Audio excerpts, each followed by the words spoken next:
दोस्तों 1 जून 2024 से कहीं आपका पैन कार्ड भी इनऑपरेटिव या बेकार तो नहीं हो गया। इसका मतलब आप कहीं पे अपने पैन कार्ड को अब यूज नहीं कर पाओगे। कहीं इन्वेस्टमेंट के लिए यूज करना है, कहीं आपको डीमेट अकाउंट ओपन कराना है, शेयर मार्केट में पैसा इन्वेस्ट करना है, इवन केवाईसी के तौर पर आप अपना अब जो अपना पैन कार्ड है उसको यूज नहीं कर पाएंगे 1 जून 2024 से। इसका पीछे का कारण क्या है दोस्तों, तो आज के वीडियो में पूरा डिटेल में आपको समझाने जा रहा हूं। तो वीडियो बहुत ज्यादा इंपॉर्टेंट होने वाली है, इसलिए आपसे कहता हूं कि वीडियो को आप पूरा देखें और स्किप ना करें।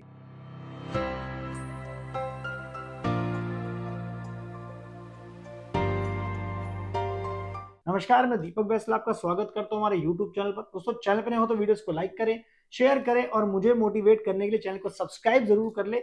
नीचे लाल बटन को दबाएं ताकि ऐसे वीडियो आपको टाइम टाइम पे मिलती रहे। बाकी सोशल मीडिया प्लेटफॉर्म पे फॉलो कर सकते हैं, सबका लिंक आपको डिस्क्रिप्शन में मिल जाएगा, क्लिक करके ज्वाइन कर लेना क्योंकि वहां पे मिलती रहेंगी आपको अपडेट्स फाइनेंस और टैक्सेशन की। तो भाई जैसे कि आपको पता है, पिछले साल गवर्नमेंट ने सब लोगों को टाइम दिया था कि अपना पैन कार्ड आधार कार्ड आपस में लिंक करवा लो, जिसकी लास्ट डेट हमारी जून थी, 30 जून 2023। और उसके बाद गवर्नमेंट ने नोटिफिकेशन भी निकाली थी, जिन लोगों ने अगर अपना जून से पहले नहीं कराया है, अगर जून के बाद कराते हो तो उस केस में उनको 1,000 रुपए की पेनल्टी देनी पड़ेगी।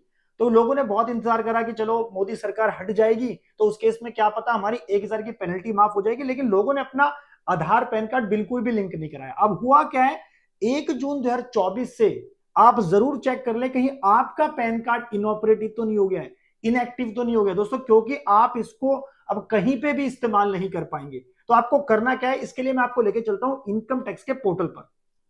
मैंने इनकम टैक्स की वेबसाइट ओपन कर लिया, incometax.gov.in। दोस्तों यहाँ पे हमारे पास जो ऑप्शन होता है वेरीफाई योर पैन स्टेटस, तो यहाँ पे जब आप क्लिक करेंगे तो यहाँ पे अपने पैन कार्ड को या अपने फ्रेंड या किसी भी अगर पर्सन का आपको पैन कार्ड को जो है उसका स्टेटस चेक करना है कि वो एक्टिव है कि इनएक्टिव है। तो उसको क्या करना है, यहाँ पे अपना पैन नंबर डालना है, अपना फुल नेम डालना है, डेट ऑफ बर्थ और कोई भी मोबाइल नंबर जो कि एक्टिव मोबाइल नंबर हो उस पर डालने का। दोस्तों जब इसको कंटिन्यू हम करेंगे तो उसका ओटीपी जाएगा, ओटीपी डालते ही आपको वहां पर ऑप्शन आपको दे देगा कि आपका पैन कार्ड इनएक्टिव है या फिर इनऑपरेटिव है या नहीं है।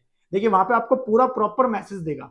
सो गाइस इनकेस अगर आपका इनऑपरेटिव है तो उस केस में आपको करना क्या है कि आधार पैन को जल्द से जल्द आपको लिंक करवा लेना है, क्योंकि इससे आपको काफी सारे नुकसान भी हो सकते हैं। और दोस्तों वो नुकसान क्या क्या हो सकते हैं, देखिए सबसे बड़ी बात यह कि आप अपनी इनकम टैक्स रिटर्न फाइल ही नहीं कर पाएंगे। और इवन आपको अगर कोई रिफंड मिलना है आईटीआर के अंदर, टीडीएस का रिफंड लेना है, टीसीएस का रिफंड लेना है, तो वो भी आपको नहीं मिलेगा। और उसके ऊपर जो आपको इंटरेस्ट मिलता है टीडीएस टीसीएस के ऊपर जो इंटरेस्ट गवर्नमेंट देती है रिफंड के ऊपर, उससे भी आप जो है आपको वो भी नहीं मिल पाएगा। और वह जो इसके अंदर सबसे बड़ी प्रॉब्लम है इन्वेस्टमेंट करने की, यानी है कि एक तरह से अपना जो आप बैंक अकाउंट ओपन कराने जा रहे हैं, कि डीमेट अकाउंट ओपन कराने जा रहे हैं, कि म्यूचुअल फंड में इन्वेस्ट करना है, कोई गाड़ी खरीदनी है, कोई आपको प्रॉपर्टी परचेज करनी है, यानी कि कहीं पे भी इन्वेस्टमेंट करने जाएंगे तो केवाईसी के रूप में आप अपना पैन कार्ड यूज नहीं कर पाएंगे। तो ये सबसे बड़ी प्रॉब्लम है। और जो मोस्ट इंपोर्टेंट जिसके लिए मैंने वीडियो मेरा पर्पस है बनाने का, कि आपका अगर पैन कार्ड इनऑपरेटिव होता है तो दोस्तों फिर उस केस में आपका 1%, 2%, 5%, 10% नहीं, आपका 20% टीडीएस कटेगा। यानी कि अगर आपका पैन कार्ड बेकार ही हो गया ना,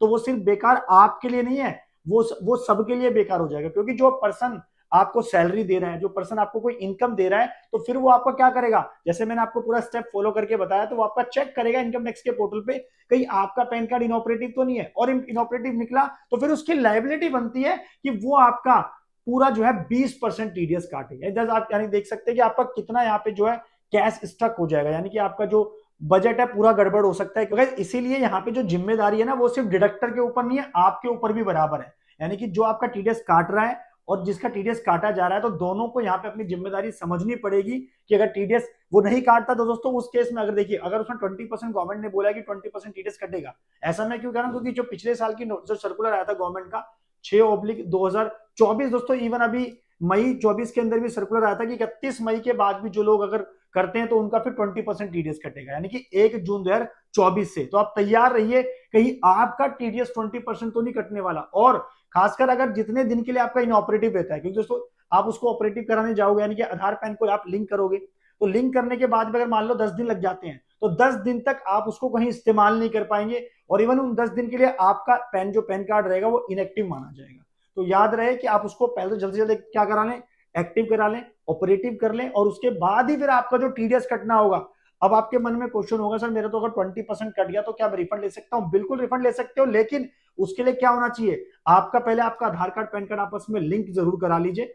डिले मत करिए, क्योंकि लिंक होगा उसके बाद ही आप आईटीआर फाइल कर पाएंगे और उसी के बाद आप क्या कर पाएंगे, उसके बाद ही अपना टीडीएस रिफंड क्लेम कर पाएंगे। तो दोस्तों यहाँ पे जो इंपॉर्टेंट पॉइंट आपको समझना है वो क्या है, खासकर उन लोगों के लिए जो अपनी प्रॉपर्टी परचेज कर रहे हैं। देखिए प्रॉपर्टी परचेज करने के केस में जो बायर है यानी कि जो प्रॉपर्टी ले रहा है उसके ऊपर लायबिलिटी आती है कि वो 1% टीडीएस काटे सेलर का, राइट, एज पर लॉ के हिसाब से कितना, अगर वो 50 लाख से ज्यादा की प्रॉपर्टी परचेज कर रहा है। तो बस यहाँ पे आप समझ सकते हैं कि प्रॉपर्टी के अंदर कितने करोड़ों का लेन देन होता है।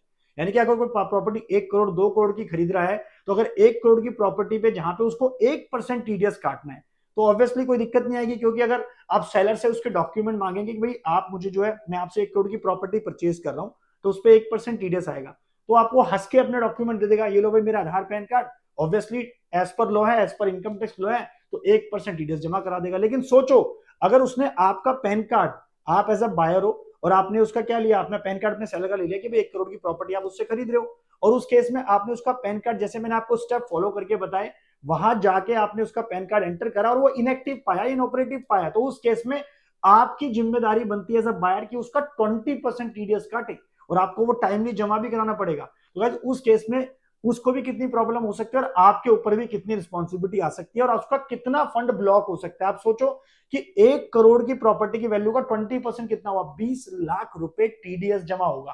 तो आप समझ सकते हैं कि यहाँ पे कितनी ज्यादा प्रॉब्लम हो सकती है। तो उसको आपको दोस्तों इंपोर्टेंस को समझना चाहिए, और खासकर अगर आपका कोई टीसीएस कटता है, क्योंकि जब आप कोई गाड़ी खरीदते हैं जिसकी कीमत 10 लाख से ज्यादा की है, तो वहां पे आपका टीसीएस दोस्तों, जो कंपनी जिससे आप गाड़ी खरीद रहे हैं वो आपका 1% टीसीएस काटती है, राइट। लेकिन जब आप गाड़ी खरीदने के, अगर आपका कंपनी ने आपका जो है प्रोफाइल चेक करा, आपका पैन कार्ड चेक करा, प्रोसेस फॉलो करके कि कहीं आपका पैन कार्ड इनऑपरेटिव तो नहीं है, तो उसके अंदर डिटेल पता लगा कि आपका पैन कार्ड इनऑपरेटिव, तो आपको पता है 20% टीसीएस वहां पे कटेगा, फिर आपका 1% नहीं कटेगा।